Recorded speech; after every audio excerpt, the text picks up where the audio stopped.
นถิ่นดงธุรกันดารมีนามเรียกขานของศิษย์พระตถาคตผู้ออกเผยแผ่ธรรมะแก่ผู้ราชนมิให้มองมนปลดทุกข์ด้วยทางธรรมธรรมจาริกธรรมจา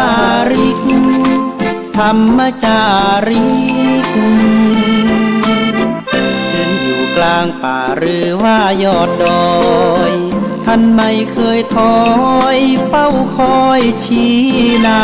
ำให้ใช้ธรรมะขององค์พระพุทธธรรมให้ใจสุขล้ำน้อมนำทำกรรมดีธรรมจาริกธรรมจาริกธรรมจาริกเร่งพัฒนาการอยู่การกินให้มีชีวิตสุขสันต์เปรมปรีพบแสงสว่างส่องทางสร้างความดีให้มีความสุขความทุกข์หายไปธรรมจาริกธรรมจา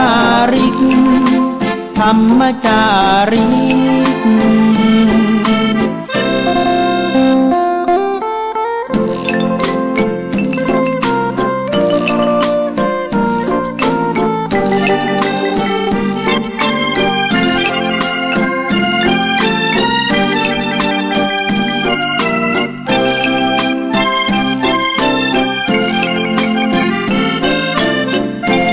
พัฒนาการอยู่การกิน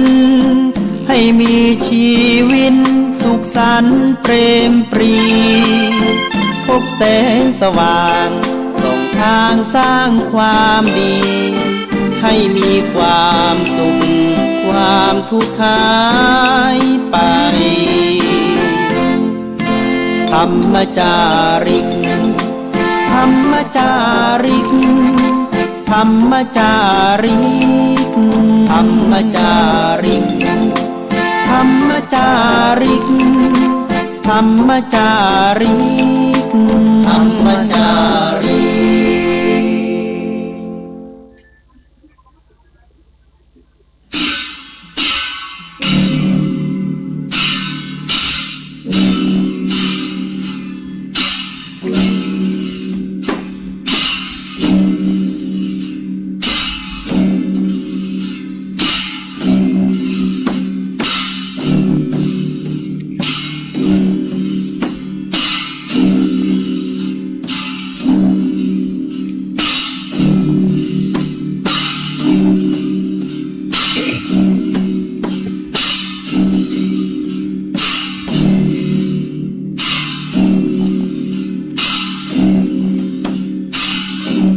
ขอถวายความเคารพพระมหาเถรานุเถระครูบาสังฆเจ้าทั้งหลายจุตนจุองค์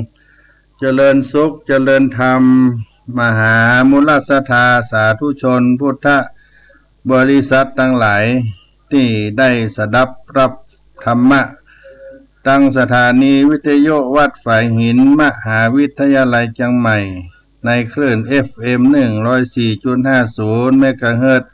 และสถานีคลื่นธรรมะอื่นๆในเมื่อค่ำยามเย็นในวันนี้สารธรรมยามเย็นวัดสลีโสดาพระอารามหลวงพระธรรมจาริกอาตมาภาพท่านพระครูปัญญาสังฆการ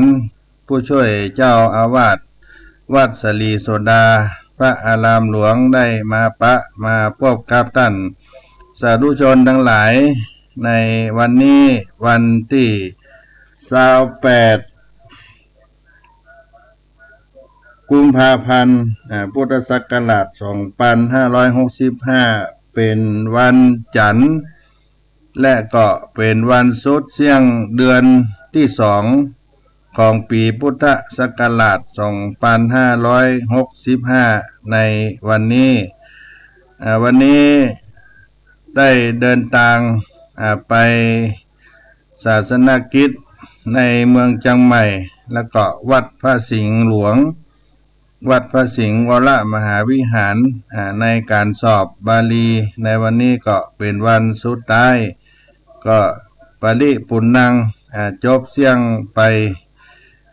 ก็ขอให้ผู้เข้าสอบบาลีทุกระดับชั้นได้ประสบผลสำเร็จกันทุกท่านทุกคนก็เดินทางกลับมาถึงวัดสลีโสดาพระอารามหลวงก็ได้มาถึงสถานที่วัดสลีโสดาพระอารามหลวงก็ได้มาดำเนินรายการประพบกับสาธุชนท่านทั้งหลายท่านผู้ฟังหลังจากได้สดับรับฟังในธรรมะเป็นภาษายองจากท่านตุลุงชัยวัฒน์นากะเสโนหรือตุลุงยอง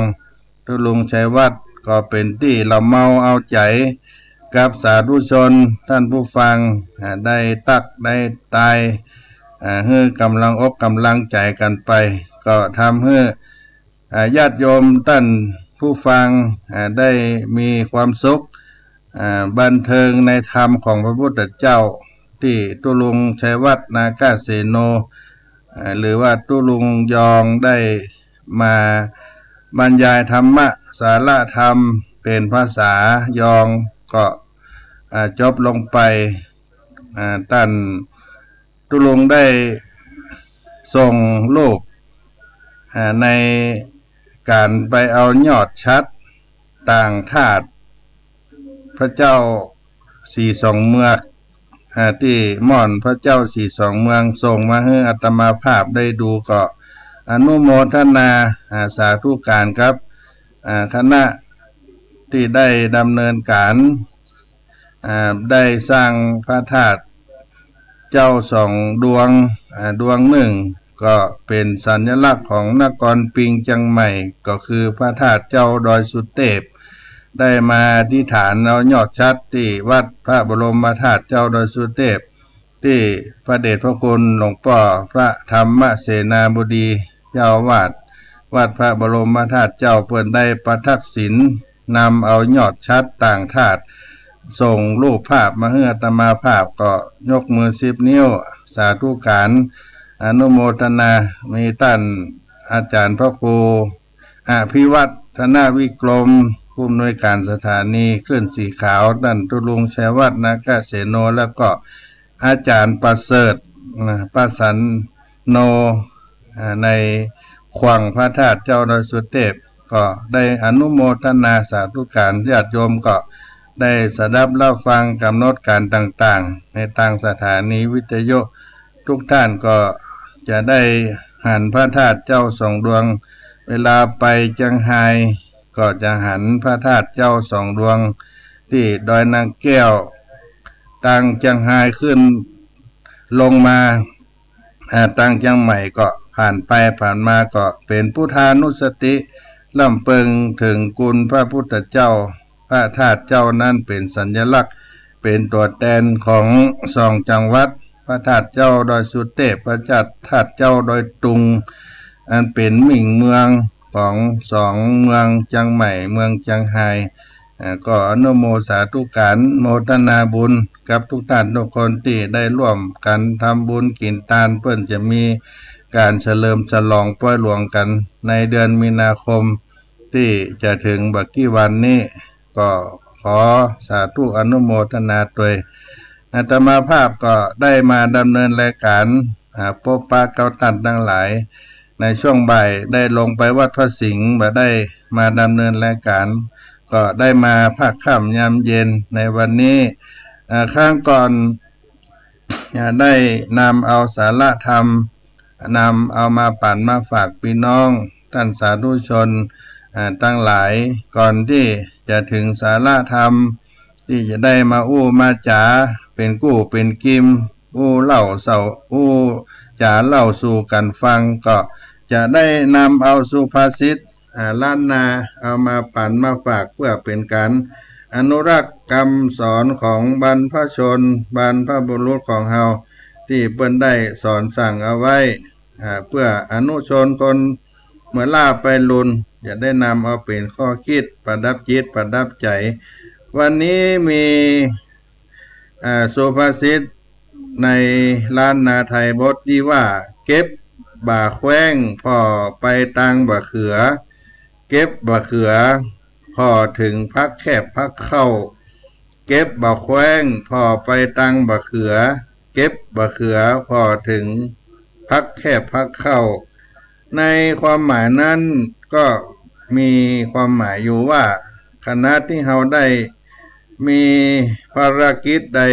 ก็ตามภารกิจใดภารกิจหนึ่งหากว่ามีช่องทางพอที่จะ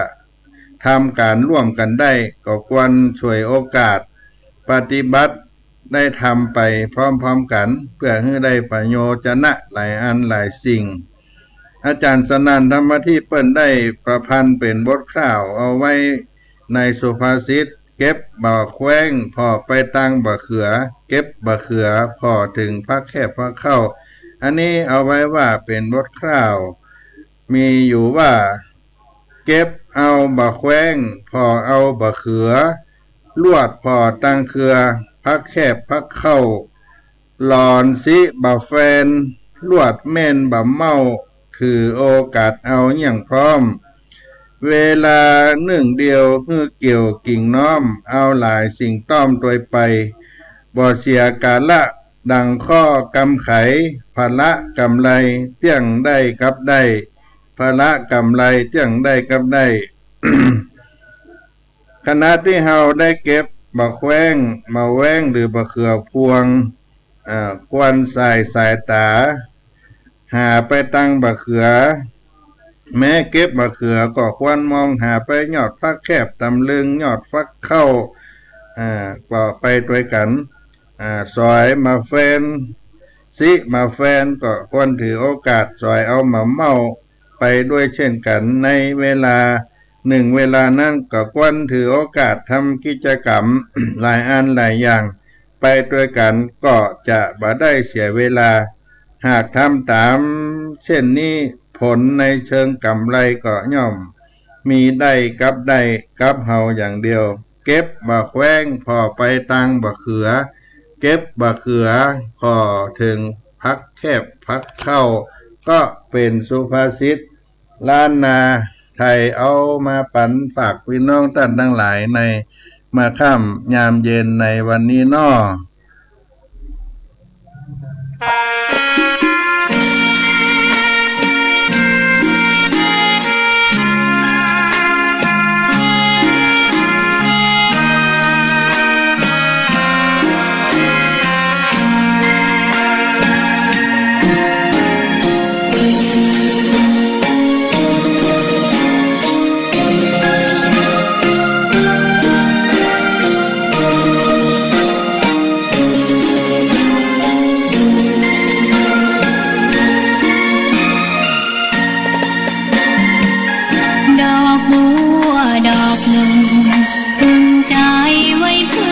บูชาแด่องค์พระศาสดาสัมมาสัมพุทธเจ้ามีความงามเงียบไม่เปรียบเทียบเขาเทียบเราใครมองไม่งามช่างเขาแต่เจ้าก็คือดอกบัวด้วยความสัตย์ซื่อยึดถือความดีเป็นหลักใครรักไม่รักก็ไม่จมปลักมองมัวเมื่อโผล่พ้นน้ำก็เห็นความงามในตัวไม่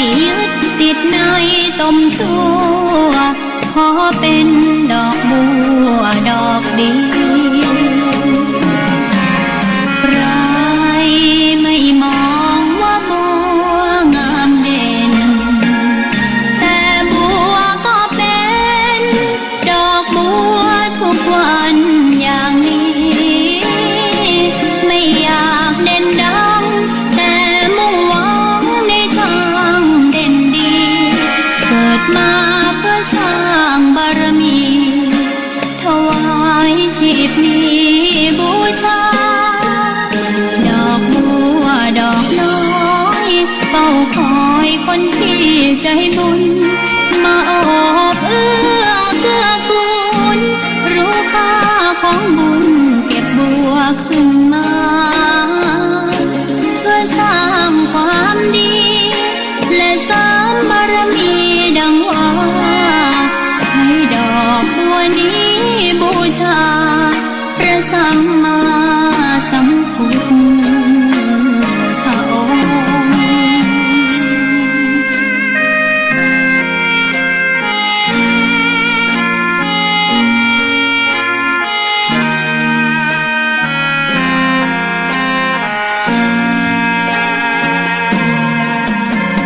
ใครไม่มองว่าบัวงามเด่นแต่บัวก็เป็นดอกบัวทุกวันอย่างนี้ไม่อยากเด่นดังแต่มุ่งหวังในทางเด่นดีเกิดมาเพื่อสร้างบารมีถวายชีพนี้บูชาดอกบัวดอกน้อยเฝ้าคอยคนที่ใจบุญมาออบเอื้อเกื้อกูลรู้ค่าของบุญเก็บบัวขึ้นมาเพื่อสร้างความดีและสร้างบารมีดังว่าใช้ดอกบัวนี้บูชาพระสัมมาสัมพุทธองค์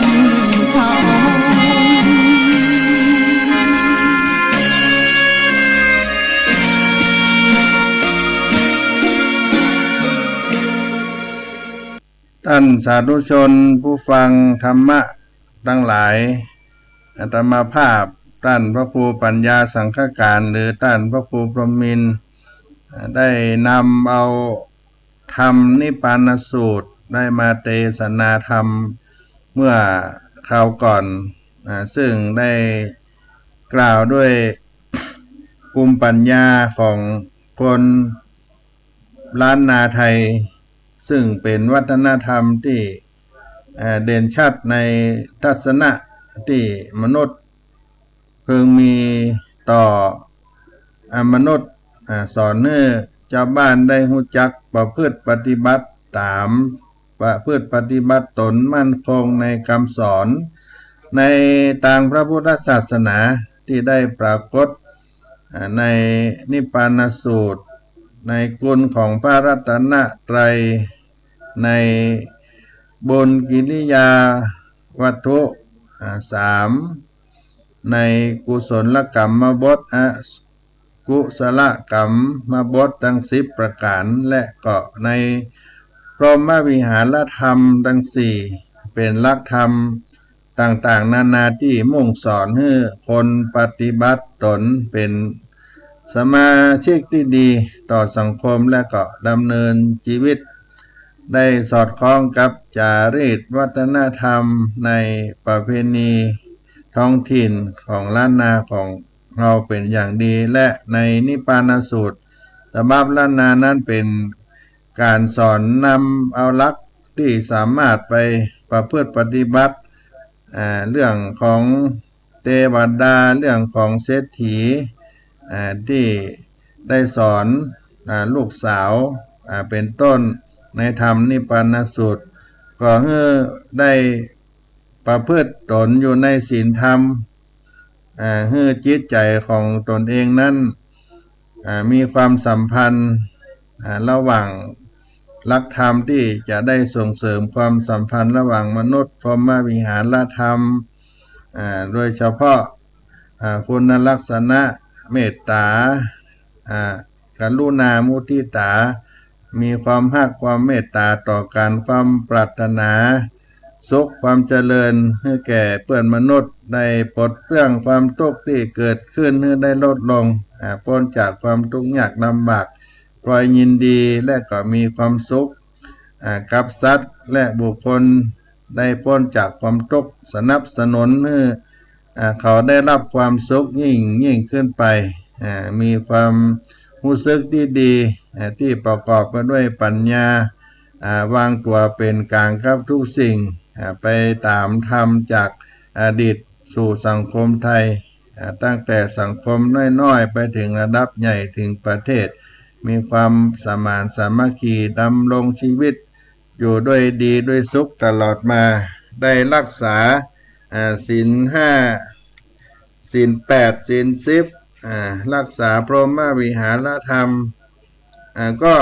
มีอานิสงส์ในพรหมวิหารธรรมนั้น11ประการที่องค์สมเด็จพระสัมมาสัมพุทธเจ้าได้เทศนาเอาไว้ว่า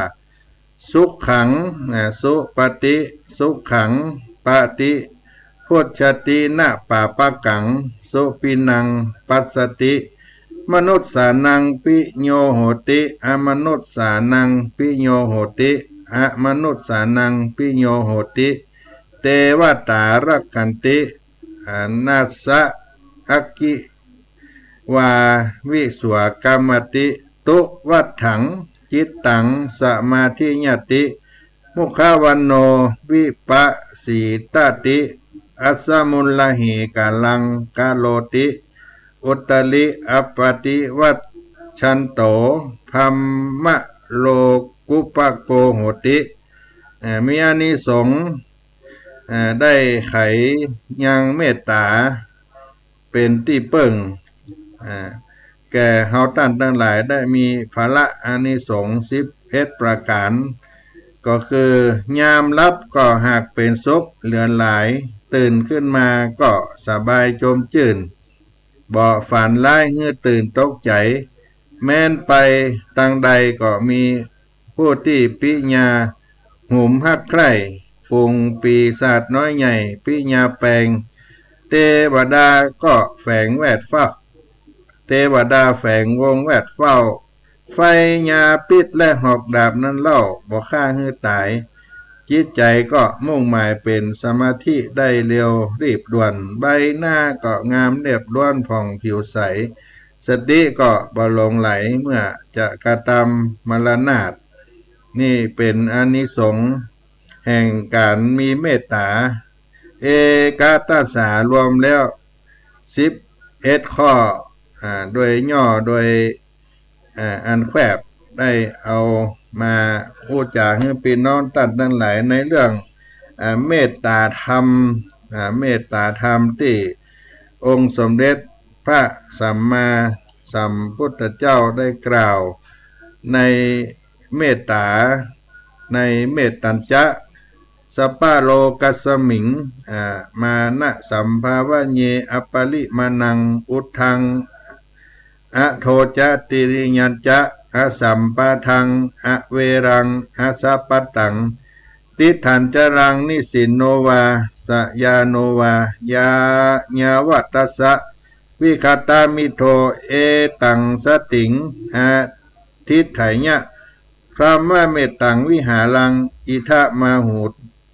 อันนี้ก็ในพรหมวิหารธรรมพระมะเมตตังวิหารังเป็นเรื่องของพรหมวิหารธรรมมีเมตตามีอานิสงส์ได้กล่าวไว้ว่าเมตตัญจะสัปปะโลกัสสมิงบุคคลที่พึงเจริญเมตตามีในใจบ่มีประมาณไปในโลกทั้งสิ้นทางเบื้องบนเบื้องต่ำเบื้องขวางเป็นธรรมอันบ่คับแคบบ่มีเวรบ่มีศัตรูผู้เจริญเมตตาจิตนั้นยืนอยู่ก็ดีเดินไปก็ดีนั่งแล้วก็ดีนอนก็ดีเป็นผู้ปราศจากความง่วงนอนเพียงใดก็ตั้งสตินั่นไว้เพียงนั้นปัณฑิตานักปราชญ์เจ้าทั้งหลายได้กล่าวว่าขีญาอันนี้นาเป็นพรหมวิหารในพระพุทธศาสนานี้ในพระคาถาที่อันความเมตตานั้นมีรูปร่างลักษณะเป็นประการใดเหตุใดองค์สมเด็จพระสัมมาสัมพุทธเจ้าพระองค์ได้ตรัสให้มนุษย์มีไว้ในใจกันจุผู้ในคนใน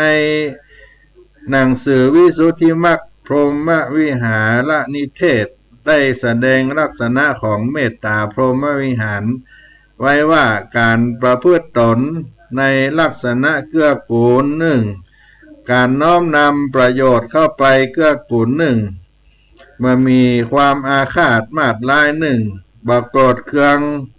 บ่โคนเคืองชอบใจรักใคร่ในสรรพสัตว์หนึ่งเมื่อมีพยาบาทและมีแต่ความเสน่หาหนึ่งได้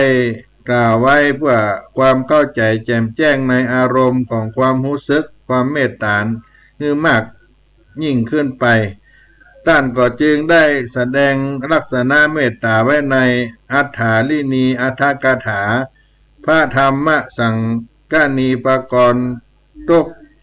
นิกะเขปกถาไว้ว่าเมตตาเป็นลักษณะเป็นไมตรีเนื่องจากเป็นกิริยาที่สนิทสนมเมตตามีลักษณะเป็นการเอ็นดูก็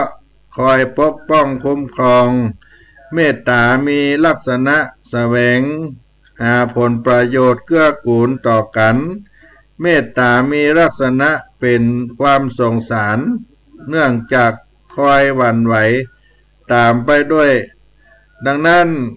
การจะแสดงอาการว่ามีเมตตาต่อบุคคลใด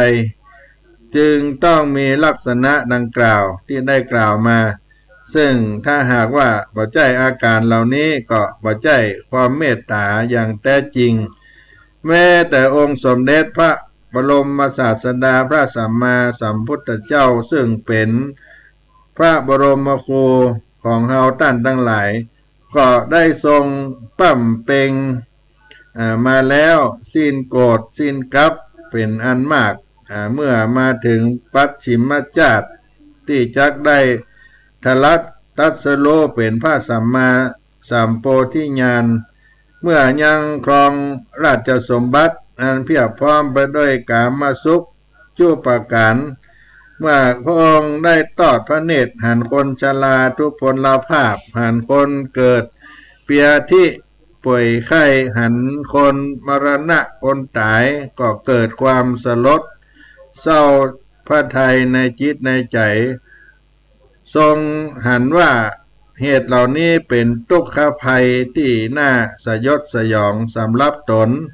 และสำหรับสัตว์ทั่วไปในโลกแม้จะไหนจะพึงยกตนของเฮาและสรรพสัตว์ให้ได้หลอดพ้นออกจากทุกภัยเหล่านี้ได้ดำรินี้เป็นพระเมตตาปารมีอันพระองค์ได้อบรมมาแล้วนั้นมาเตือนน้ำพระทัยจิตใจ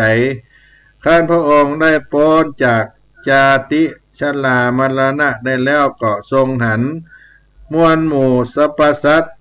ผู้ยังหลงงมงายอยู่ในวังวนของความโง่เขลาคัดสนอับจนปัญญาจะเพื่องตนเนื้อพ้นจากมหันตทุกข์จึงทรงตรัสตำพระวรกายเสด็จเที่ยวจาริกแสดงธรรมโปรดเวนยสัตว์ดำรงพระองค์ทรงเป็นกัลยาณมิตร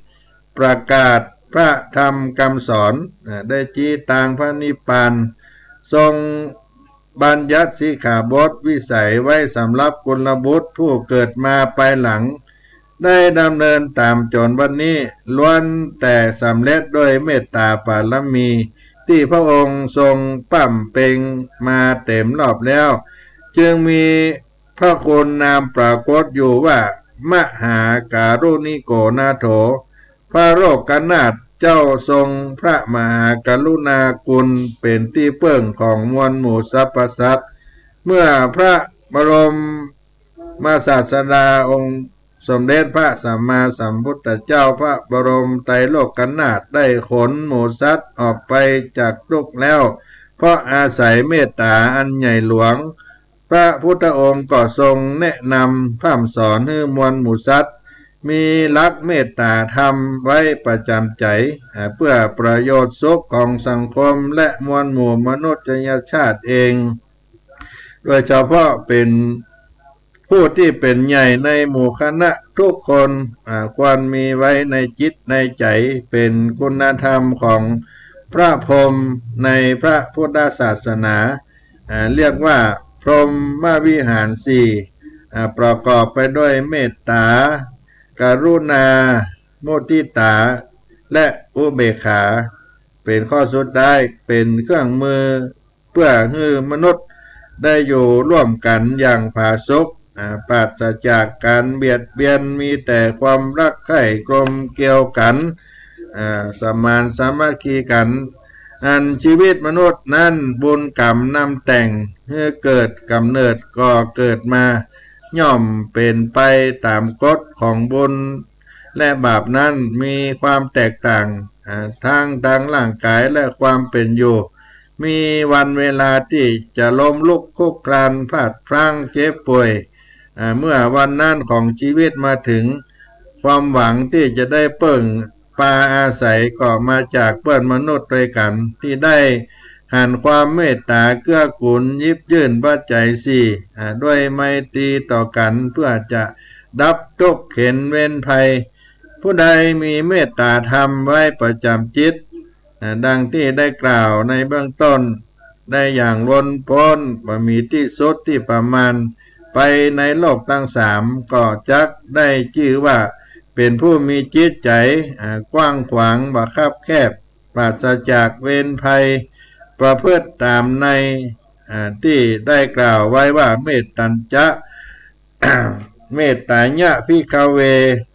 เจโตวิมุตติญาอาเสวิตาญะภาวิตาญะปะหุลีกตาญะญาณีกตาญะวัตถุกตาญะอนุทธิตาญะปริจิตาญะสุสมารัตถาญะเอกาตัสสานิสังสาปาติกังขาในความว่าเมตตาอันเป็นไปเพื่อความหลุดพ้นแห่งจิตนี้เมื่อบุคคลเสพจนคุ้นแล้วเจริญอยู่เสมอแล้วกัดตำให้นักมากขึ้นแล้วทำให้เป็นดุจญาณเป็นดุจญาณของใจแล้วทำให้เป็นที่อยู่ของใจทำให้ตั้งมั่นโดยลำดับแล้วสั่งสมอยู่เสมอแล้วปรารถนาได้แล้วย่อมพึงหวังได้อานิสงส์ตั้ง11ประการที่ได้กล่าวในเมตตากถาที่ได้กล่าวว่าสุขขังผู้ที่ได้เจริญเมตตาก็มีอานิสงส์คือผู้เจริญเมตตาสุขขังสุปฏิย่อมเป็นสุขสุขขังปฏิพุชชติย่อมตื่นเป็นสุขนาปะปากังสุปินังปัสสติย่อมบ่ฝันร้ายมนุษย์สานังปิโยโหติย่อมเป็นที่ฮักของมนุษย์มนุษย์สานังปิโยโหติย่อมเป็นที่ฮักของมนุษย์เทวตารักขันติเทวตารักขันติเทวดาย่อมรักษานาสะอกิวาวิสังวาสัทถังวากรรมติไฟญาปิดหรือสัตราย่อมมากำกายดุวัฏถังจิตตังสมาธิญาติจิตของผู้เจริญเมตตาเป็นสมาธิได้เร็วมุขวันโนวิปัสสีตติสีหน้าของผู้มีเมตตาเจริญเมตตาย่อมเบ่งบานผ่องใสอะสะมนละโหกาลังกะโลติย่อมมาลงไหลกะตามกาละการอันมรณะอุตตลิงอปปติวิชันโตพรหมโลกูปะโกโหติเมื่อยังบาแทงตลอดธรรมอันยิ่งซึ่งก็หมายถึงการบรรลุเป็นพระอรหันต์ย่อมเข้าถึงพรหมโลกอันนี้เป็นพระลาอานิสงส์ที่ได้ตันตีกับผู้ที่ได้เจริญเมตตาธรรมนั้นพระพุทธเจ้าพระองค์ได้แนะนำแก่พุทธเวไนยสัตว์ต่อข้อปฏิบัติในเมตตาเพื่อเป็นหลักธรรมกำจุนโลกมีในตามสารานิยธรรมอันเป็นที่ตั้งแห่งความระลึกถึงกันมีความรักเคารพรักสงเคราะห์อนุเคราะห์เกื้อกูลกันบ่ทะเลาะวิวาทเป็นไปเพื่อความพร้อมเพรียงกันเป็นอันหนึ่งอันเดียวกัน อันจักเป็นไปเพื่อประโยชน์เพื่อความสุขแก่มนุษย์แก่มนุษยชาติตลอดกาลละนานโดยสรุปแล้วก็ลงเป็น3ประการก็คือเมตตากายกรรมเมตตาวจีกรรมเมตตามโนกรรมเมตตากายกรรมนั่นก็คือหันกายของตนว่าเป็นที่รักที่ห่วงแหนหนึ่งตนบ่ต้องให้ผู้อื่นมาเบียดเบียนให้เจ็บปวดด้วยประการใดประการหนึ่งคนอื่นสัตว์อื่นก็เช่นเดียวกับเฮาเมื่อตั้งเจตนาลงไปว่ากายของเฮาจะบ่ทำให้ผู้อื่นหรือสัตว์อื่นได้รับความเดือดร้อนทำกิจการนั้นงานอันใดทั้งตนทั้งคนอื่นก็ประกอบด้วยเมตตาหวังความสุขแก่ตนและผู้อื่นให้ตั้งให้ลุไปลุล่วงไปด้วยดีอันนี้เป็นเมตตากายกรรมเมตตาวจีกรรมก็เช่นเดียวกันก็คือหันว่าวาจาที่บ่ตรงวาจาเท็จวาจากรรมหยาบกรรมอู้กรรมวาจาสอดเสียดวาจาที่มันมีประโยชน์นะชื่อว่ามิจฉาวาจาเป็นกรรมอู้พิษวาจาพิษเป็นกรรมอู้กรรมจามีโทษแก่ตนเองและมีโทษกับคนอื่นก็ได้งดได้เว้นเสียได้กล่าวแต่กรรมดีกรรมงามวาจาที่ประกอบด้วยเมตตาเป็นกรรมสัตย์จริงกรรมสุขุมานอ่อนโยนกรรมสมัครสมานกรรมเป็นไปด้วยประโยชนะเป็นสัมมาวาจานี่เป็นเมตตาวจีกรรมอันที่3นั้นเมตตามโนกรรมมีเมตตาไมตรีจิตต่อกันอย่างจริงใจก็คือตั้งจิตปรารถนาดีต่อกันคิดทำสิ่งที่เป็นประโยชน์แก่กันมองกันในแง่ดีงามมีหน้าตาอันเบิกบานยิ้มแย้มแจ่มใสมีความโจมชื่นยินดีต่อกันบ่คิดอิจฉาริษยามุ่งร้ายอาฆาตพยาบาทจองเวรทำลายกันทั้งต่อหน้ารับหลังในที่ลับที่แจ้งก็คุณธรรมก็คือเมตตานี้ผู้เจริญเพื่อเกิดมีมากขึ้นเพียงใดในกายวาจาใจก็ยิ่งมีพละมีอานิสงส์ไพศาลมากเพียงนั้นในเรื่องราวที่กล่าวได้มีเรื่องราวที่ได้ยกขึ้นมาในเรื่องราวของพระนางสามาวดีและบริวารที่ได้แสดงอานุภาพแห่งเมตตาธรรมปรากฏแก่พระราชาในนิทานธรรมบทได้มีความว่าที่พระนางสามาวดีทรงทราบความที่พระเจ้าอุเทนทรงถูกพระนางมาคันธิยาได้ยุแย่ให้เข้าใจพระทัยพิษทรงได้เกลี้ยวกล่อมเป็นอันมากอย่างมากสั่งลงโทษตัดสินประหารชีวิตพระนางพร้อมบริวารทั้งหมดด้วยการยิงธนูลูกธนูอาบยาพิษด้วยกันตัดสั่งให้ยิงทั้งหลายเหล่านั้นยืนเรียงแถวหวังจะประหารชีวิตด้วยการยิงธนูเพียงดอกเดียว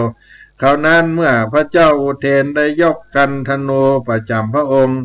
ขึ้นสายแล้วปาดลูกศรอาบยาพิษกงกันธนูเล็งเป้าไปที่พระ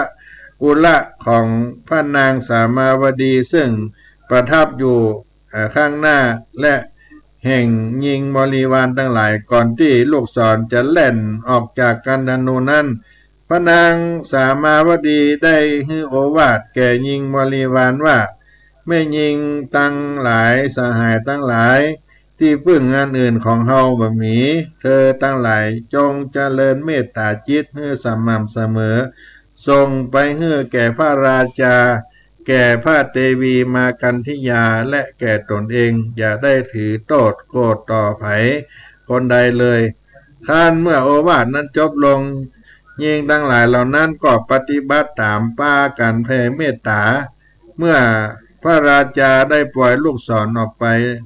แทนที่จะลูกศรจะพุ่งเข้าสู่พระอุระของนางสามาวดีแต่หวนกลับพุ่งเข้ามาหาพระอุระอกของพระองค์เสียเองจึงสะดุ้งตกใจ ใจพระไทยเป็นอย่างมาก ก็ได้ดำริว่าธรรมดาลูกศรนี้ย่อมแทงทะลุแม้กระทั่งแผ่นหินบัดนี้สิ่งที่เป็นวัตถุก็จะกระทบในอากาศก็บ่มีเหตุใดลูกศรจึงหวนกลับเข้าหาเฮาลูกศรนี้แม้จะมีชีวิตจิตใจแต่ก็ยังรู้จักคุณของพระนางสามาวดีเฮาเสียอีกแม้เป็นมนุษย์กับบ่รู้คุณของพระนางเลยพระองค์ก็สลดพระทัยต่อการกระทำของพระองค์เป็นอันยิ่งและเกิดความร้อนรุ่มขึ้นในพระทัยจนพระวรากายตัวได้สั่นขึ้นทันใดนั้นดาวเธอก็ทิ้งกันธนูแล้วประนมหัตถ์ประคองอัญชลีกราบที่พระบาทของพระนางสามาวดี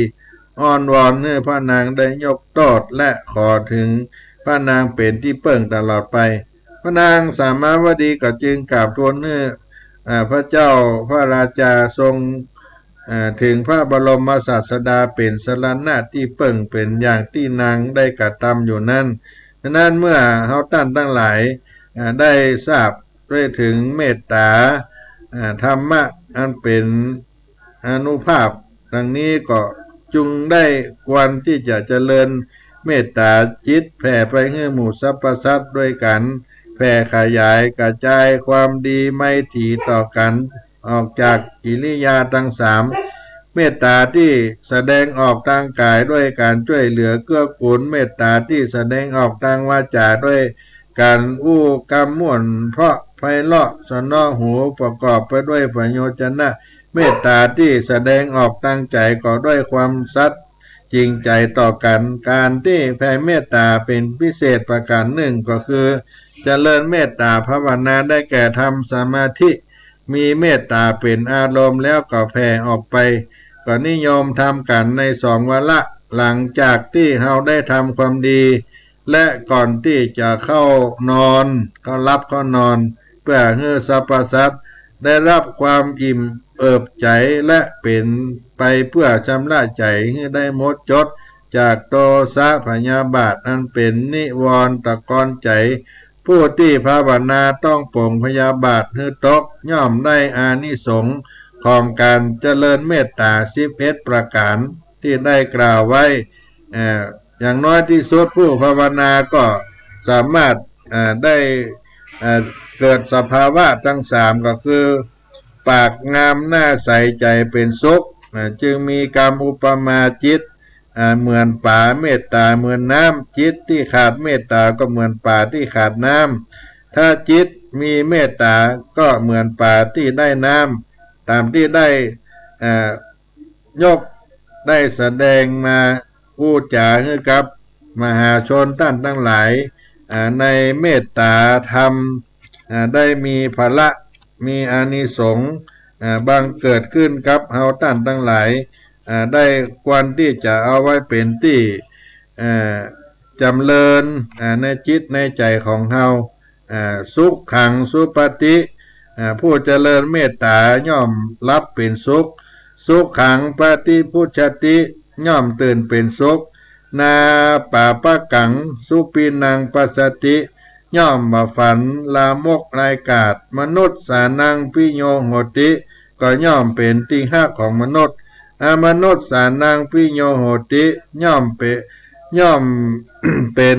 ที่หักของมนุษย์เทวตาราคันติเทวดาย่อมรักษานาสะอักกิวาวิสังวาสัทถังวากรรมติไฟญาปิดหรือสัตราย่อมมากำกายตุวัฏถังจิตตังสมาธิญาติจิตของผู้เจริญเมตตาเป็นสมาธิได้เร็วมุขวันโนวิปัสสีตติสีหน้าของผู้เจริญเมตตาย่อมผ่องใส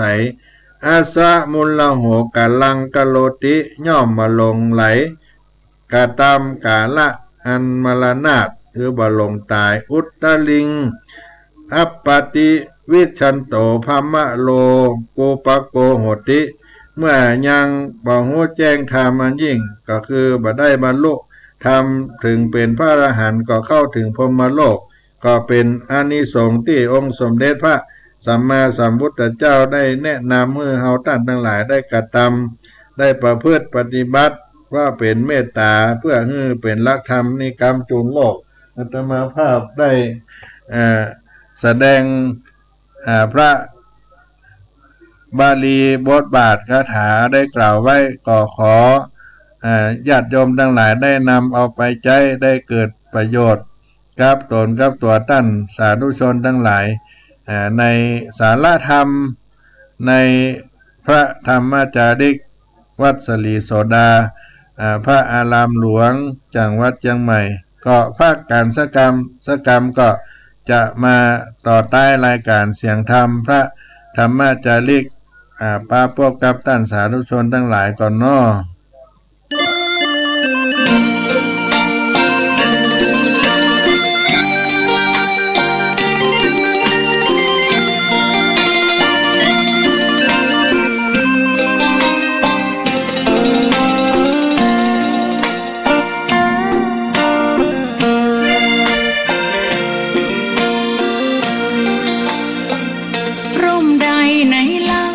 จะเย็นเท่าร่มโพธิ์ทองทั่วลาศรัทธายกย่องร่มของพุทธศาสนายิ่งกว่าร่มใดกันแดดไฟฝนลมหน้าหนาแผ่กิ่งก้านสาขาปกคลุมประชาทุกชีวิตเย็นใดไหนเล่าจะเทียมเท่าเย็นใจพระธรรมที่ทรงตรัสไว้เป็นความจริงใสตรัสไว้ด้วยดีผู้ทำเห็นเองไม่จำกัดการเวลานาทีผิดถูกแก้กันตรงนี้จะไม่มีเรื่องราวก่อกวนพุทธศาสนาเชื่อมมากับเมืองสยา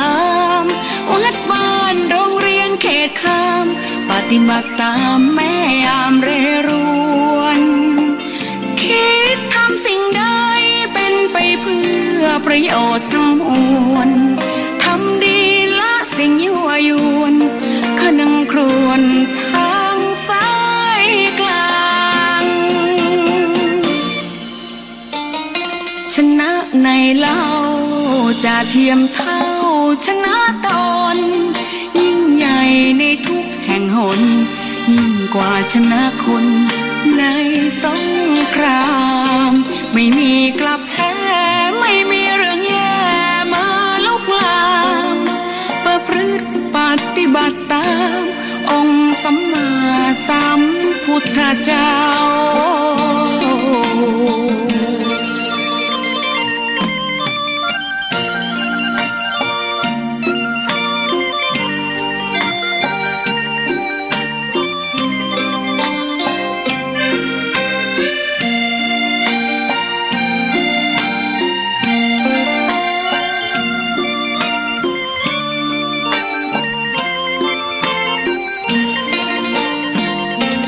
ศาสนาเชื่อมมากับเมืองสยามวัดบ้านโรงเรียนเขตข้ามปฏิบัติตามแม่ยามเรรวนคิดทำสิ่งใดเป็นไปเพื่อประโยชน์ทั้งมวลทำดีละสิ่งยั่วยวนขนึงครวญทางสายกลาง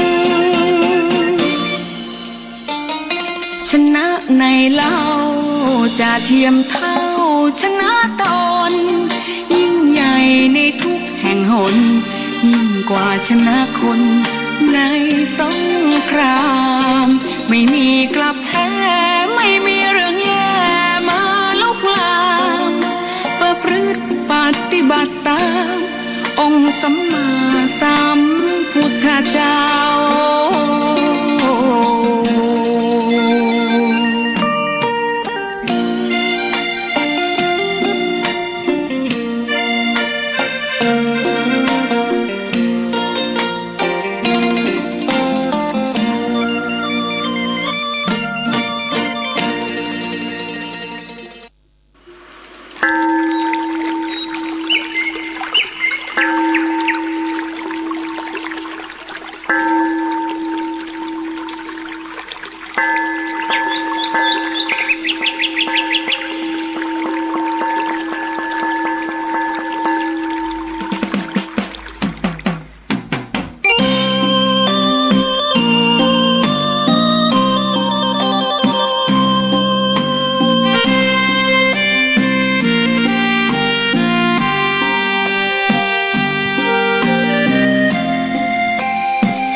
ชี้หนา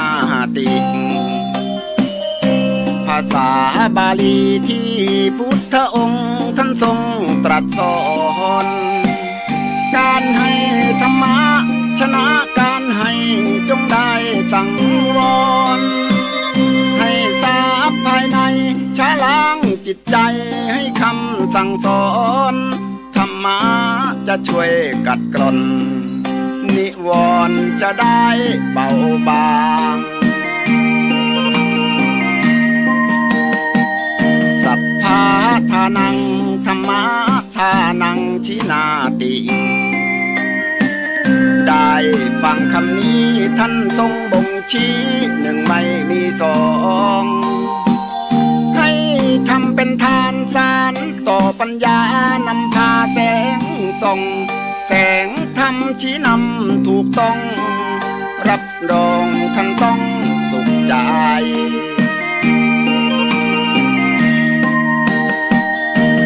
โลภโกรธหลงปลงเสียบ้างมาสร้างกุศลอย่าหลงวังวนคิดต่างท่านสาธุชนทั้งหลาย ตะกี้ก็มีญาติโยมเข้ามาหา ก็พักสักกรรมได้มาป้ากันสนทนาเรื่องการและงานก็เลยถือโอกาสญาติโยมได้ทำกีตาธรรมไปเป็นการพักรายการไปช่วงหนึ่งก็มาถึงใต้รายการที่ได้กล่าวไว้เรื่องของเมตตาธรรม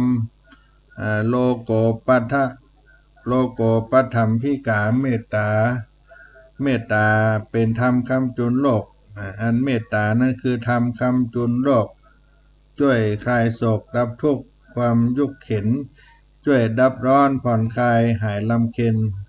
โลกร่มเย็นก็เพราะเหตุด้วยเมตตาอันธรรมะชำระใจให้ชื่นช่ำเพราะรสธรรมอาบจิตเป็นนิจสิน